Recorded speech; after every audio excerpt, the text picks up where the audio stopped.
وبركاته. আপনারা সবাই ভালো আছেন? আমার সাথে রাগ করেছেন নাকি? আমার আলোচনা শুরু করার আগে দুটো বিষয় বলার পরে আমি আমার আলোচনা শুরু করব ইনশাআল্লাহ। প্রথম বিষয় হচ্ছে এটি একটি দ্বীনি মাহফিল, ঠিক না ভাই? দ্বীনি মাহফিলের একটা আদব আছে, শোনারও আদব আছে, বসারও আদব আছে। প্রথমত আমরা এই যে ফাঁকা জায়গাগুলো রেখে দিয়েছি, এই জায়গাগুলো কার জন্য রাখছেন আপনারা? কার জন্য রাখছেন? আমি আপনাদের সন্তান হিসেবে বলছি, এই ফাঁকা জায়গাগুলো পূরণ করেন। একটু সবাই একটু সামনে আসেন, সামনে আসেন প্লিজ। আমার চাচারা, বাবারা, দাদারা, ভাইরা একটু সকলে কাছে আসেন, আসেন একটু কাছে আসলে মহব্বত বাড়বে না ভাই? নাম্বার 2 হচ্ছে যারা গেটের মধ্যে দাঁড়িয়ে আছেন, যুবক, তরুণ, বৃদ্ধ ভাই, একটু মেহরবানি করে আমরা ভিতরে চলে আসি। গেটে মানুষকে ঢুকতে দেই ভাই, পরিবেশটা সুন্দর করি। বিশেষ করে আমাদের এই মুক্তিযোদ্ধা বাজারে যে সমস্ত ব্যবসায়ী ভাইয়েরা আছেন, আমি আপনাদের পায়ে হাত রেখে বলছি, আপনাদের সন্তান, আপনাদের ভাতিজা, আপনাদের ভাই হিসেবে বলছি, আমরা প্রতিদিন বাজার করি, প্রতিদিন মার্কেট জমে, প্রতিদিন আড্ডা হয়, চায়ের দোকানে আমরা বসে গল্প গুজব করি, কিন্তু এমন সুযোগ কি সবসময় পাওয়া যাবে বলুন? একটু মেহরবানি করে একটু আসেন না ভাই। ভাই আপনারা কি কথা বুঝতেছেন না ভাই? আসেন না কেন? আসেন, ভিতরে আসেন। আর আমাদের বাহিরে মা বোনদের জন্য প্যান্ডেলের ব্যবস্থা আছে ইনশাআল্লাহ। সবাই আসেন না ভাই, এখন আপনার কথা কি বুঝেন না? আমাদের মূল্যায়ন করেন না নাকি ভাই? হ্যাঁ, কষ্ট হচ্ছে? আচ্ছা, কষ্ট হলে আপনি বুঝতে পারছেন, মানে একটু জায়গাটা গরম করছেন তো, এটা একটু নতুন জায়গায় আসলে ঠান্ডা ঠান্ডা লাগে, তাই তো না? তো যারা ভাই নতুন আসতেছেন, ওই গ্যাপ গুলো পূরণ করে বসে যান ইনশাআল্লাহ।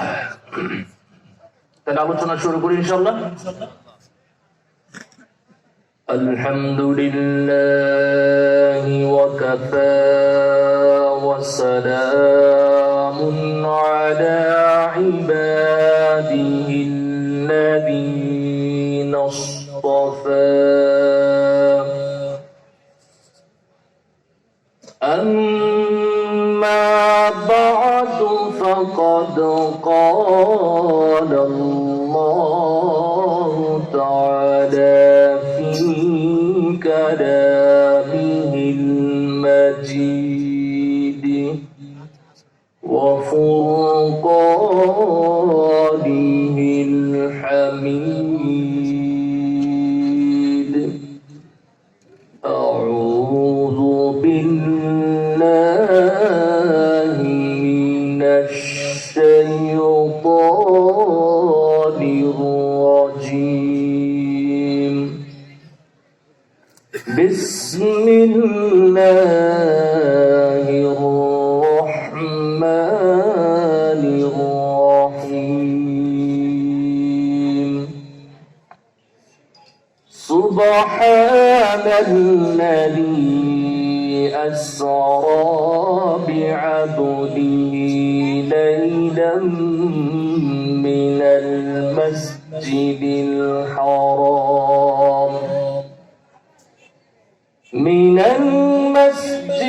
الحرام إلى المسجد الأقصى الذي باركنا حوله لنريه من آياتنا إنه هو السميع البصير. وقال النبي صلى الله عليه وسلم لقد رأيت ربي عز وجل. وقال تعالى في شان حبيبه آمرا ومخبرا إن الله وملائكته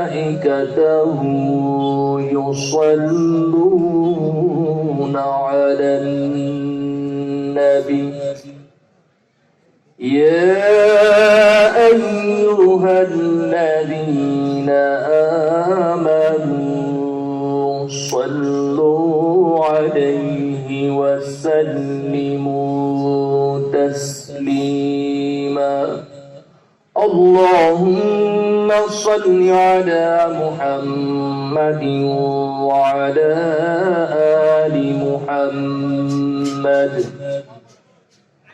كما صليت على إبراهيم وعلى آل إبراهيم إنك حميد مجيد اللهم بارك على محمد وعلى آل محمد كما باركت على إبراهيم وعلى آل إبراهيم إنك حميد مجيد بلغ العلا بكماله كشف الدجى بجماله حسنت جميع خصاله صلوا عليه وعليه لا إله إلا الله জবান খুলে لا إله إلا الله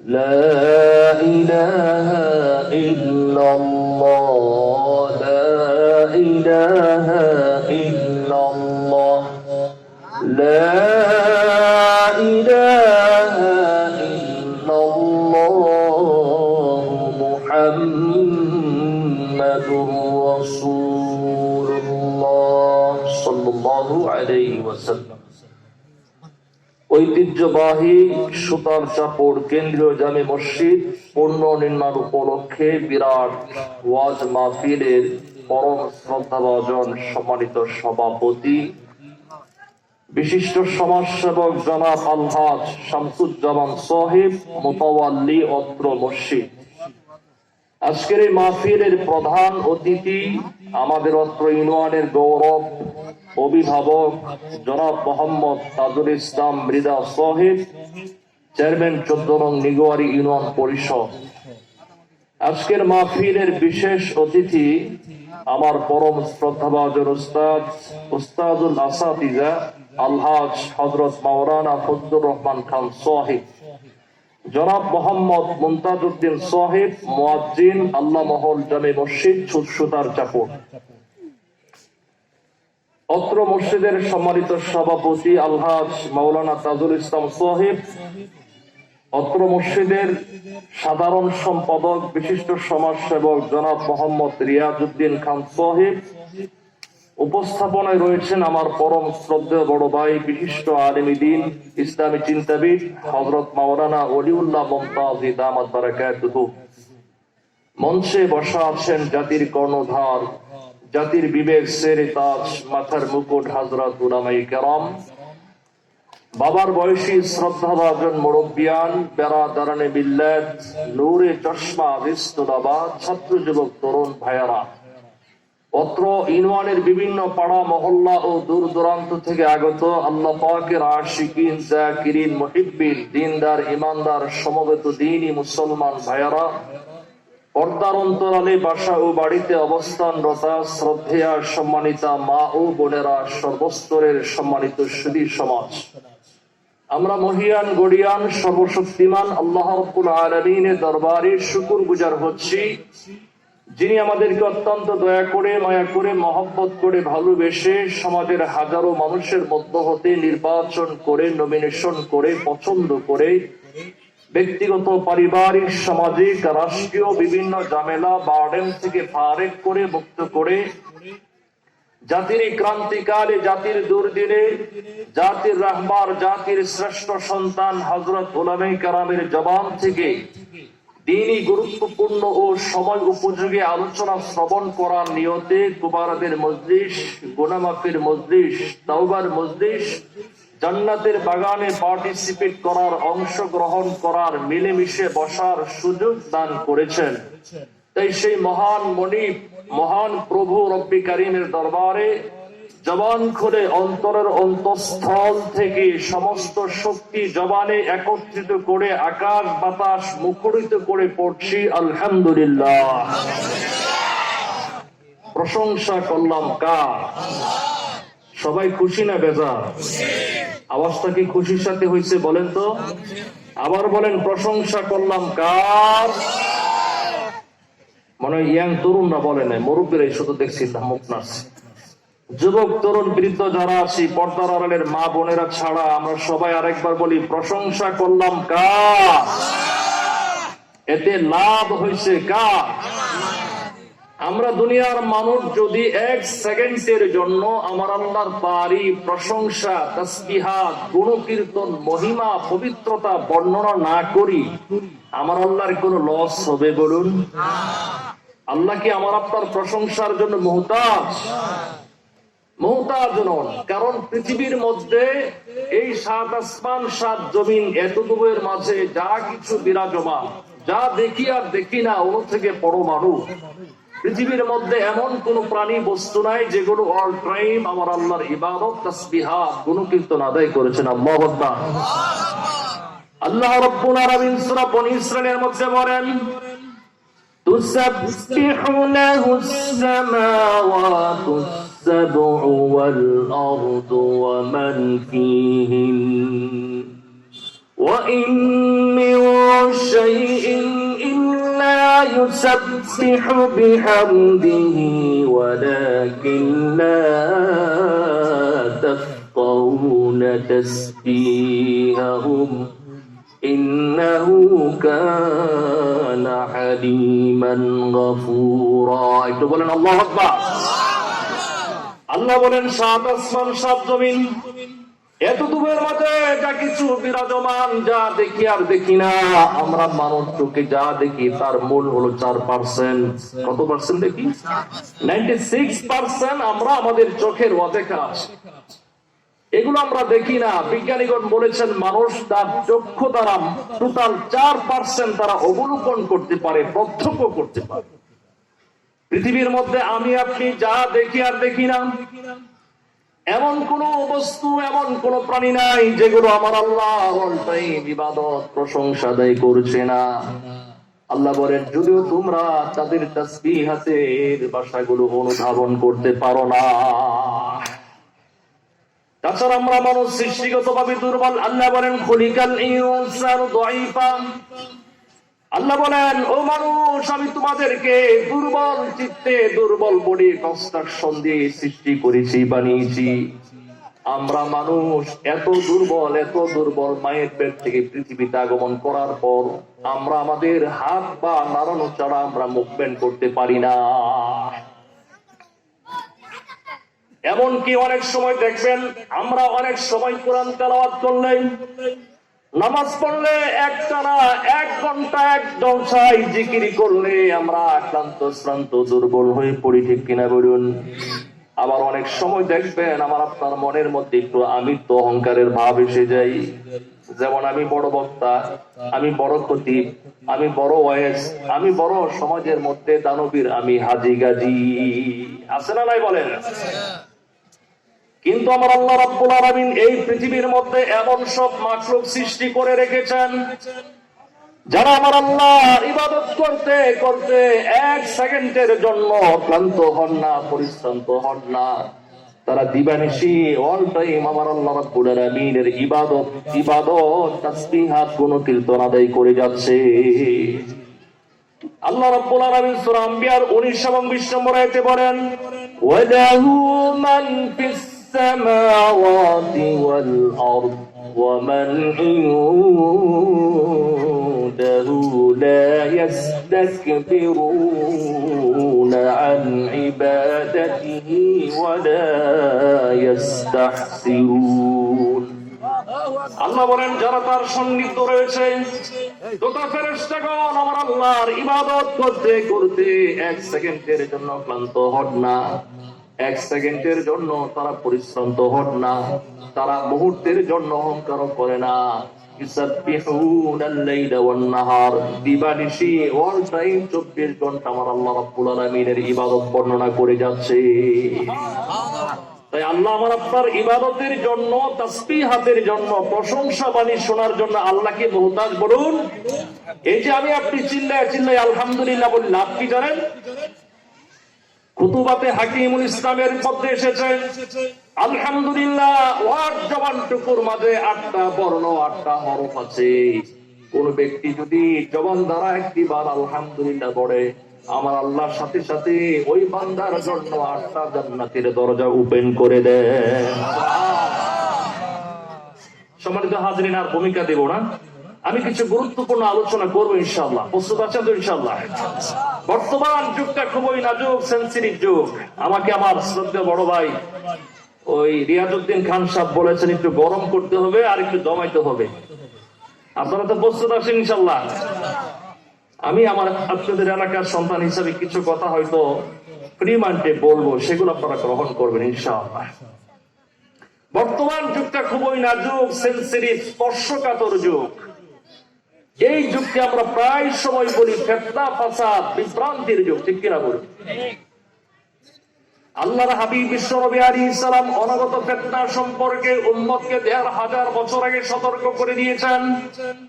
নবী বলেন তাকাউল ফিতানু ফি বুয়ুতিকুম কাওয়াকাইল মাতার, বৃষ্টির বিরামহীন ফোঁটার মতো ফিতনা তোমাদের ঘরে ঘরে পড়তে থাকবে। কথা বুঝতেছেন না? বৃষ্টির ফোঁটা যেমন অগণিত অসংখ্য হয়, ফিতনা এরকম ব্যাপক আকার ধারণ করবে। বৃষ্টির ফোঁটা যেমন ননস্টপ একের পর এক আসতে থাকে, ফিতনাও এরকম ভাবে তোমাদের পরিবার, ব্যক্তি, সমাজের মধ্যে আসতে থাকবে। আল্লাহর হাবিব বিশ্বনবী আলাইহিস সালাম বলেছেন, কিতাবুল ফিতান পৃষ্ঠা উল্টাইলে আমরা দেখতে পাই আল্লাহর হাবিব অনাগত ফিতনা সম্পর্কে সতর্ক করে সাবধান করে বলেছেন যে আমার উম্মতেরা, শেষ জামানায় এত ফিতনা দেখা দিবে তামুজু কামাউজিল বাহার, সাগরের ঢেউ জলোচ্ছ্বাস যেমন উপকূলে একের পর এক আছড়ে পড়ে আঘাত করে, ফিতনাগুলো তোমাদের উপর একের পর এক আঘাত করবে, একের পর এক আছড়ে পড়বে। আল্লাহর নবী বলেছেন কিয়ামতের আগে ফিতনার কারণে তোমাদের ঈমান রাখা বড় কঠিন হয়ে যাবে। উদাহরণ দিয়ে বুঝিয়েছেন জ্বলন্ত আগুনের আঙ্গার হাতে রাখার চেয়ে ঈমান নিয়ে বেঁচে থাকা পৃথিবীতে কঠিন হয়ে দাঁড়াবে। এমন একটা যুগে আমরা পদার্পণ করেছি। আল্লাহর হাবিব তিনি তিরমিজি শরীফের হাদিসে বলেছেন, আন আবি হুরায়রা রাদিয়াল্লাহু আনহু ক্বালা আন-নবী সাল্লাল্লাহু আলাইহি ওয়াসাল্লাম বাদিরু বিল আমাল ফিতানান কাকাতিল লাইলিল মুসলিম, হে আমার উম্মতগণ, তোমরা ফিতনার জামানায় আমলের প্রতি যত্নবান হও, কারণ তখনকার যুগটি হবে অন্ধকারাচ্ছন্ন রাতের মতো।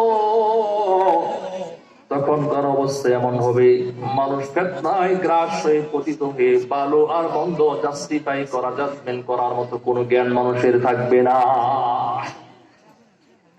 তখনকার যুগটি কেমন হবে আল্লাহর হাবিব বলেছেন, ইসবিহুর রাজুলু মুমিনা ওয়া ইমসি কাফিরা, সকালবেলা মসজিদ থেকে যখন ফজরের নামাজ পড়ে বের হবো, সেই মানুষটার ঈমান থাকবে, মাগরিবের সালাত আদায় করার আগে সেই লোকটা কাফের, বেঈমান, নাস্তিক হয়ে যাবে। জোরে বলেন নাউজুবিল্লাহ। ওয়া ইউমসি মুমিনা ওয়া ইসবিহু কাফিরা, সন্ধ্যায় মাগরিবের নামাজ মসজিদে আদায় করবেন, তখন আমার আপনার মধ্যে ঈমান থাকবে, কিন্তু ফজরের নামাজ পড়ার আগে আমার আপনার মধ্যে ঈমান দূর হয়ে যাবে। নাউজুবিল্লাহ। আল্লাহর হাবিব বলেন সেই শেষ জামানায় ফিতনার যুগে ইয়াবিউ আহাদুহুম দীনাহু বিআরদিন মিনাদ দুনিয়া, শেষ জামানায় মানুষ তুচ্ছ স্বার্থ সিদ্ধি হাসিল করার জন্য নিজের ঈমান আর আমল পরকাল সে বিক্রয় করে দিবে। বর্তমান এমন যুগে আমরা এসেছি, এমন শুধু সাধারণ পাবলিক নয়, আলেমদের মধ্যে কিছু কিছু আলেম আছে যারা এখন জালেমদের সহযোগীর ভূমিকা পালন করছে, ঠিক কিনা বলেন? এমন একটা যুগে আমরা এসেছি যখন চতুর্মুখী ফিতনা আমাদের চতুর্পাশে ঘুরতেছে। এজন্য আল্লাহর হাবিব ফিতনা থেকে বাঁচার জন্য দোয়া শিক্ষা দিয়েছেন, আল্লাহুম্মা ইন্নী আউযু বিকা মিনাল ফিতানি মা যাহারা মিনহা ওয়া মা বাতান। হে আল্লাহ, তোমার কাছে যাহিরি বাতিনি, দেখা অদেখা, জানা অজানা, প্রকাশ্য অপ্রকাশ্য সব ধরনের ফিতনা থেকে পানাহ চাই, আশ্রয় প্রার্থনা করি। জোরে বলেন আমিন। এখন বলেন, আমাদের ব্যক্তি জীবন, পারিবারিক জীবন, সামাজিক জীবন, রাষ্ট্রীয় জীবন, আন্তর্জাতিক জীবনে ফিতনা আছে না নাই বলুন তো? এমন একটা গুরুত্বপূর্ণ আন্তর্জাতিক ফিতনা হলো আমাদের বাংলাদেশে পশ্চিমা বিশ্ব, আমেরিকা, কানাডা, ব্রিটেন, ফ্রান্স কর্তৃক কিছু আন্তর্জাতিক ফিতনা আমাদের বাংলাদেশের কিছু কুখ্যাত নাস্তিক দালাল আছে যারা এদেশের মধ্যে আন্তর্জাতিক ফিতনাকে আমদানি করার জন্য উঠে পড়ে রেখেছে, ঠিক কিনা? এই এমন একটা গুরুত্বপূর্ণ আন্তর্জাতিক ফিতনা হলো ট্রান্সজেন্ডার। নাম শুনেছেন আপনারা? বর্তমান গোটা বাংলাদেশের মধ্যে এটা টপ অফ দ্য কান্ট্রি, দেশের সেরা আলোচিত সমালোচিত বিষয়। ট্রান্সজেন্ডার কি বিষয় এটা আপনাদের বুঝতে হবে। পরিচ্ছন্ন ধারণা নেন। হতে পারে আমার আপনার সন্তান এই কাজের মধ্যে ইনভলভ হয়ে যেতে পারে, আফসোস করা ছাড়া কিছুই থাকবে না। আল্লাহ তাআলা মানুষকে এক শ্রেণী বানিয়েছেন পুরুষ, আরেক শ্রেণী বানিয়েছেন নারী। নারী আর পুরুষের মধ্যে আরেকটা শ্রেণী আছে যাদেরকে ইংলিশে বলা হয় থার্ড জেন্ডার। কি বলা হয়? তৃতীয় লিঙ্গ, যেটাকে আমরা হিজড়া বলি। সরকার একটা আইন করেছে, সেটা হচ্ছে হিজড়াদের সম্মান করার জন্য তারা একটা আইনের খসড়া করেছে। আমরা সবাই চাই এদেশের মধ্যে হিজড়াদের একটা সম্মানজনক পেশা তারা বেছে নিক, এদের হয়রানি থেকে আমরা রাস্তাঘাটে বেঁচে যাই, এটা চাই না আমরা? কিন্তু খুব ভালো করে বুঝেন, ট্রান্সজেন্ডার এটা নারীও, এটা নারীও না, পুরুষও না, হিজড়াও না। তাহলে এটা কি? আমাদের বাংলাদেশের সামাজিক বিজ্ঞান ভূগোল বইয়ের ৭ম শ্রেণীর ৩৮ থেকে ৪০ পৃষ্ঠায় আমরা যে ঘটনা এতটা জানতাম না, প্রাগ ইউনিভার্সিটির একজন খণ্ডকালীন শিক্ষক, নাম হচ্ছে আসিফ মাহাতাব, তিনি একটা শিক্ষক ফোরামে ওই ৭ম শ্রেণীর বইটা নিয়ে ওই দুটো পৃষ্ঠা তিনি ছিঁড়ে বলেছেন, এখানে একটা গল্প আছে, শরীফ থেকে শরীফা হওয়ার গল্প। যেই মানুষটা সমাজের মধ্যে সারা জীবন শরীফ, হঠাৎ করে কিছুদিন পর সেই লোকটা শরীফা কেমনে হয়েছে? প্রশ্ন আসে কি আসে? এখন ট্রান্সজেন্ডার যারা, এদের উদ্দেশ্য কি? এরা হচ্ছে এমন, এদের শারীরিক কোনো পরিবর্তন হয় না। যেটা আল্লাহ পাক পুরুষ বানাচ্ছেন পুরুষই থাকে, নারী যারা বানাচ্ছে নারী বানায়, নারী থাকে।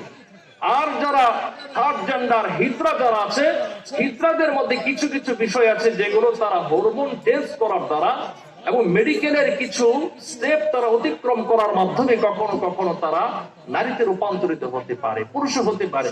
কিন্তু এটা অত্যন্ত ব্যয়বহুল, এবং এটার মাধ্যমে কোনো নারী যদি নারী হয় তাহলে তার সন্তান ধারণ করার ক্ষমতা সে অর্জন করতে পারে না। পুরুষ যদি পুরুষ হয় তাহলে সে